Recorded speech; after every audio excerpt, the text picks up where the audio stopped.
नित्य स्वामी दर्शन 29 सप्टेंबर. श्री गणेशाय नमः. श्री गुरुदेव दत्त. ओम स्वामी समर्थ हे परब्रह्माचे मूर्त रूप आहे. श्री दत्तावतारी स्वामी समर्थ हे उत्पत्ती, स्थिती आणि लय यांचे प्रतीक आहेत.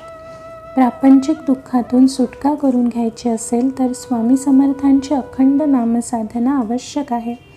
आपण जोपर्यंत अनासक्त वृत्तीने कर्मे करीत नाही तोपर्यंत स्वामींची नामसाधना मूर्त रूपात प्रकटच होत नाही.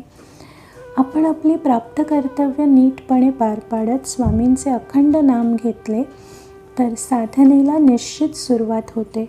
सत्याची प्रतिष्ठापना हृदयात करून आदर्श जीवनमूल्यांचा स्वीकार केलात तर स्वामी दर्शन झाल्याशिवाय राहणार नाही. प्रपंच जरूर करावा, परंतु करीत असलेल्या प्रपंचाला परमार्थाची यशस्वी जोड द्यावी.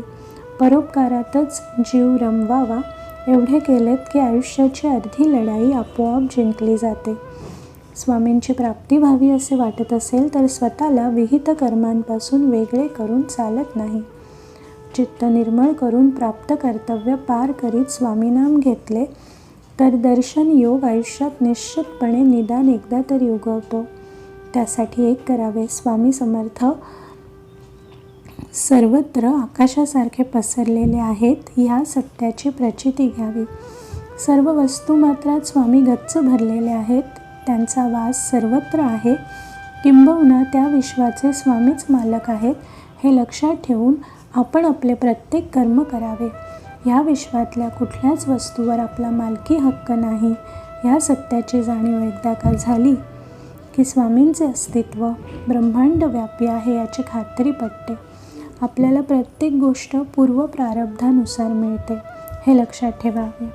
म्हणजे सुखदुःखांचा वारा अंगावर आल्यावर सुद्धा आपण त्यापासून अलिप्त होऊ.